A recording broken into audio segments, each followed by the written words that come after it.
Kung isa kang new affiliate, tapos iniisip mo ano kaya ang magandang product na pwedeng ibenta online, nako, simple lang yan. Ano ba ang hilig mo? Kung mahilig kang mag-online shopping, ano ba yung hilig or lagi mong binibili? Kung mahilig kang mag-online tapos lagi kang bumibili ng mga pampaganda, pampasexy, pampaputi, mga skincare products, at kung isa ka namang nanay, I'm sure mahilig kang bumili ng mga gamit sa kusina. Mga kitchenware, mga gamit sa bahay kagaya ng unan, bedsheets, o kaya mga plato, pinggan, di ba, kaldero, yun ang ibenta mo.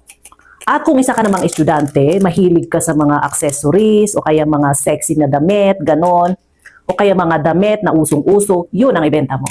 So kung ano ang hilig mong bilhin dito sa online, yun ang i-promote or ibenta mo. Kaya kung anong hilig mong bilhin dito sa online, yun ang ibenta or i-promote mo. Happy selling mga affiliates! At sa mga new affiliate or sa mga may planong pumasok sa affiliate program ng TikTok, madali na lang, mas madali ang mag-promote ngayon sa TikTok kasi meron na tayong share link. Oo, kahit wala ka pang 100 followers, pwede ka pa rin kumita. So, pwede ka na rin mag-promote.